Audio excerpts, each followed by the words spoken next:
بسم الله الرحمن الرحیم. نن زموږ د الفقه الميسر 55 نمبر درس دی، 55 نمبر او مختلف مسائل د اودس متعلق شروع دي.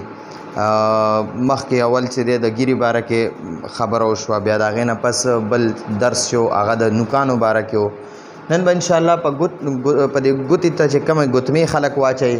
یا لاس ته بنګړي اچولي وي یا دا شانتې خپه یا لاس هغه شلیدلی وي، زخمي شوی وي ډېر زیات، په هغې کې دوایي لګولي وي، د هغې څه دغه وي د هغې څه حکم دی، یا دغه شانتې انسان د سر مسه وکړي په اودس دوران کې، هغې نه پس بیا سر گنجی کړي، نو آیا دوباره بیا د هغې مسه کول شته دی که نشته،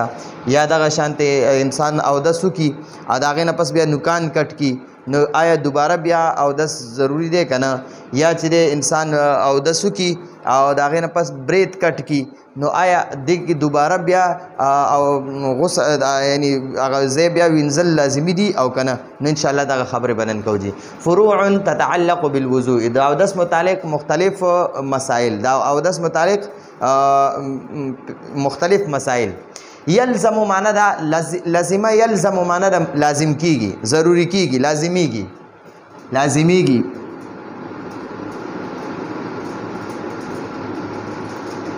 لازمیږي. تحریک معنی دا خوځول، یو سیز خوځول. ګوتمه دا ګوته کې د ګوتمه اچولې ده، نو دغه ګوتمه خوځول یادوي، خوځول، حرکت ورکول، حرکت ورکول، خوځول.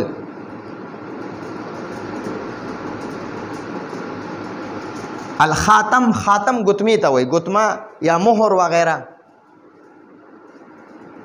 ګوتمه. مونږه پښتانه ورته ګوتمه وایو، څوک ورته ګوته وایي، ټیک شوه. او ضیق، ضیق تنګ ته وایي، تنګ، تنګه.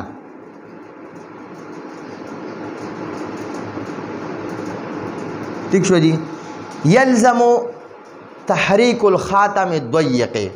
یلزم لازمیږي تحریک خوځول الخاتم ګوتمه الضیق تنګه، تنګ ګوتمه چې اودس کې نو تنګ ګوتمه خوځول دا لازمیږي. اذا معنی ده کله چې لم معنی ده نه، یسل الماء، یسل معنی ده رسیږي، الماء اوبه، الا معنی ده پورې یا تا، بشارت سرمن، بدونی، بدونی معنی ده بغیر، تحریک معنی ده خوځول،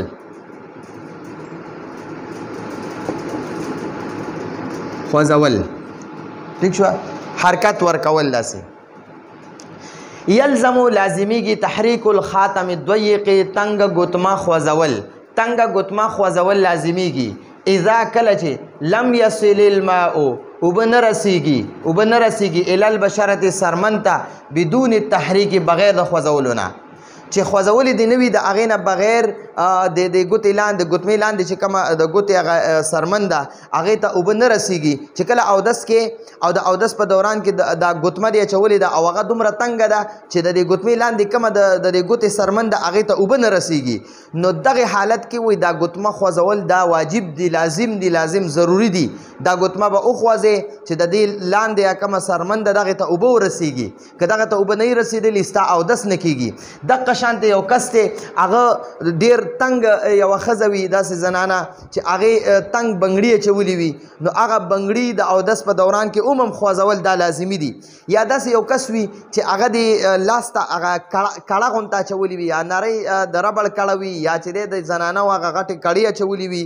نو هغه دومره تنګې وي چې دا لاس وینځلو دوران کې د هغې د تنګوالي د وجې نه د دې لاس د سرمنې ته اوبه نه رسیږي، نو دې حالت کې دغه خوځول لازمي دي، واجب دي، واجب. دغه به خوځې چې د دې لاندې د سرمن ته اوبه ورسیږي، که اوبه ونه رسیږي ستا اودس نه کېږي، چې اودس نه کېږي نو تلاوت، عبادت، مونځ وغیره هېڅ هم پرې نشي کولی. ټیک شو دي. ښه جي بله خبره د لاس ته بعض خلک څه د ربړ هغه دغه واچوي ربړ غونته ورته واچوي یا ورته هغه عام داسې کړه غونته د هلکانو اچولي یا د جنکو زنانو اچولي ګوتمې په ځای باندې کړه غونته اچولي نو هغه ټول څیزونه چې تنګ وي او هغې د وجې د لاس یا د ګوتې د سرمن ته اوبه نه رسیږي نو داسې حالت کې بیا د اودس په دوران کې خوځول دا واجب دی لازم دی ټیک شو نو دقه خبره راته کوي یلزم لازمیږي تحریک الخاتم الضیق تنګه ګوتمه خوځول دا لازمیږي لازم دی اذا کله چې لم یصل الماء اوبه نه رسیږي الی البشرة سرمن ته چې کله اوبه د دغې د ګوتمې د تنګوالي د وجې نه یا د بنګړي د تنګوالي د وجې نه د لاس ته یا د ګوتې د سرمن ته اوبه نه رسیږي بدون تحریک بغیر د خوځولو نه نو بیا دا تنګه ګوتمه خوځول دا لازم دی ټیک شوه اوس دا یو مسله وه دویمه مسله شروع شوه اذا کا د دویمه مسله کې باندې اول لږ ځان پوه کړو د انسان د لاس دی یا د خپه ده هغه اوښلې ده زخمی شوله ډېر زیاته اوښلې ده او د دې وینځلو کې ورته بیا تکلیف وي یعنی دغه زخم وینځل دغه نقصان رسوي نو په دغه یا په دغه باندې دوی لګولې ده دغه زخم باندې دوی لګولې ده نو که دغه دوی ته یعنی که دغه زخم ته نقصان رسیږي نو بیا وینځو ضرورت نشته صرف د مسه وکړي او یا د دغه دوی د پاسه د اوبه توی کړي که بیا هم نقصان وي نو بیا به دې داسې وکړي چې دغه باندې صرف لون لاس راکاږي دغه زخم باندې او که نه دغه لون لاس د وجې پې یعنی بیا هم نقصان رسیږي درد کوي تکلیف وي ورته نو بیا دې داسې وکړي چې هغه دې همداسې پرېږدي د دا اودس بیا کېږي ځکه هغه معذوره دی عذر دی ورته نو د عذر حالت کې ورته بیا دغه معاف کېږي جي اذا معنی ده کله چې کانک معنی ده وي غسل معنی ده وینځل شقوق دا د شق جمع ده شق معنی ده شلیدل ټیک شوه شقوق چې شلیدلي وي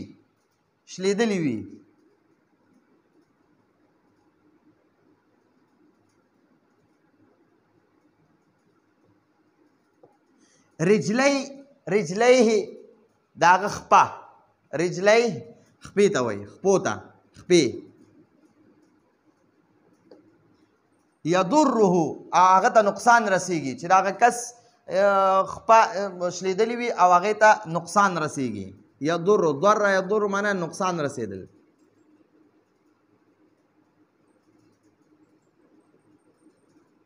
نقصان رسیږي هو معنی ده هغه ته هغه ٹھیک شوه نو جاز معنی ده جایز دی امرار معنی ده تیرول اردو کې وایي ګزار نه ټیک شوه یا مونږ پښتو کې وایو بیول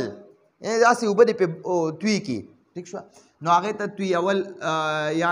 امرار معنی ده تیرول الماء اوبه على الدواء على معنی ده باندې او دوا هغه کم ځای چې شلیدلي په هغې چې کومه دوی لګولي دوی الذي کومه چې وضعه هغه زخم باندې لګولي وي وضعه معنی ده لګولي وي هو معنی ده هغه زخم هغه ځای باندې علیها هو معنی ده هغه دوی ٹھیک شوه علیها علا معنی ده باندې او ها معنی ده هغه زخم یا هغه خپه هغه ٹھیک شوه دا بله مسله شوه اوله مسله کې دا وه د ګوتې ته د ګوتما وغیره اچولي لاس کې د تنګ بنګړی دی نو دقه د اودس په دوران کې دا خوځول دا لازم دي دویمه مسله دا ده چې ستا خپه ده یا لاس هغه شلیدلی دی او په هغې د دوی لګولې ده او هغه وینځلو کې بیا تکلیف نقصان رسیږي نو بس صرف په هغه دوی باندې اوبه توی کا هم جایز دي او که نه اوبو تویولو باندې هم نقصان رسیږي نو بیا پې لون لاس راکاږه مسه وکړه که بیا هم نقصان رسیږي نو بیا هغه همداسې پرېږدوه هغه زخم ځای همداسې پرېږدوه مې لمدوه مه پې مسه کوه هېڅ هم پې مه کوه هم ټیک شوه بیا اذا کان کله چې وي غسل وینځل شقوق رجلیه د خپې شلیدلې ایسا یضره او نقصان ورته رسیږي جازه نو جایز دي امرار الماء اوبه تېرول علی الدواء په هغه دوی باندې په هغه دوی باندې اوبه تویول الذي کومه دوی چې وضعه لګولی وي هغه علیها په دغه زخم باندې ټیک شوه په دغه زخم باندې چې کومه هغه شلیدلي ځای باندې کومه دغه دوی لګولې ده په هغې اوبو د هغه دوی د پاسه اوبه تویول دا جایز دي ٹھیک شو اذا کان کله چې وي غسل وینځل شقوق رجلیه د خپې شلیدلې حصه یضره نقصان دی یعنی کله چې د خپې شلیدلې حصه وینځل هغه نقصان دی وي نقصان رسیږي ورسره نو جاز امرار الماء نو جایز کیږي جایز دی امرار الماء اوبه تېرول علی الدواء دوی باندې دوی د پاسه باندې الذي کومه دوی چې وضعه په دغه زخم لګولی وي علیها یعنی په هغه زخم باندې نو بیا په دغه زخم باندې اوبه تېرول هم کافي دي که چېرته دغه دوی باندې اوبه تېرول کافي دي په کومه چې په دغه زخم لګولې ده که بیا هم چېرته نقصان رسوي نو صرف د دا ګوتې لمدي کې پاکه لون ځای باندې د پاسه دې هغه دوی د پاسه دې راکاږي که چېرته بیا هم نقصان رسېږي نو بس همداسې دې پرېږدي بیا ټیک یعنی مونځ بیا اودس کېږي اوس دا بله مسله بیانوي اذا معنه ده کله چې مسحه معنه ده مسه وکړه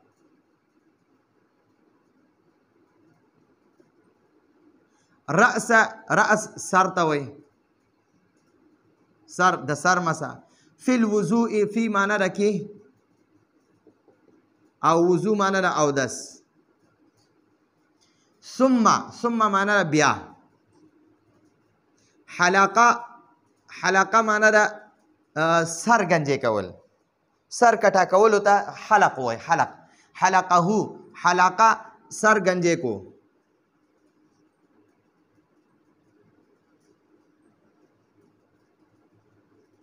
گنجے کو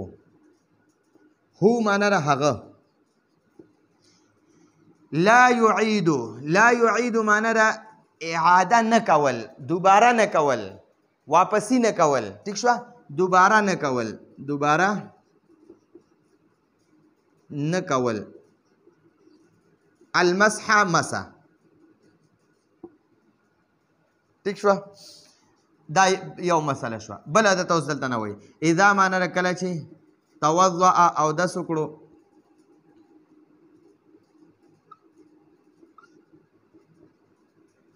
ثم بیا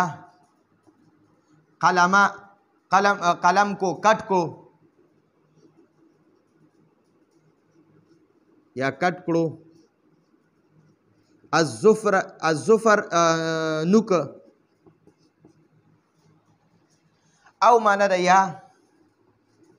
قص معنی ده په قینچي سره کټ کولو ته قص وایي کټ کول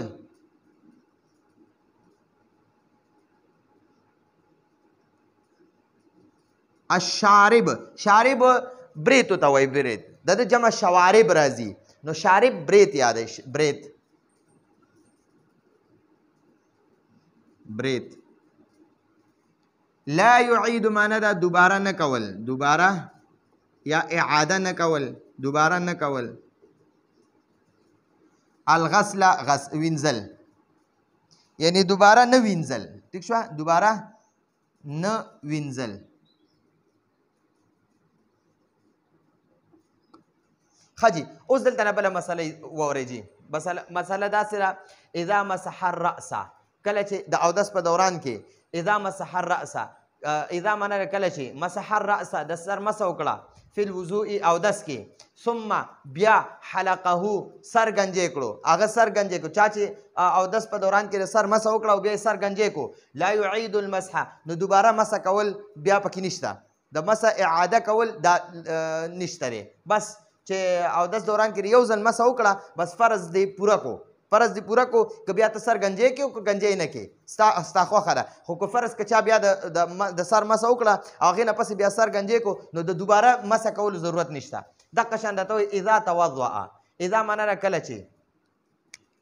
چې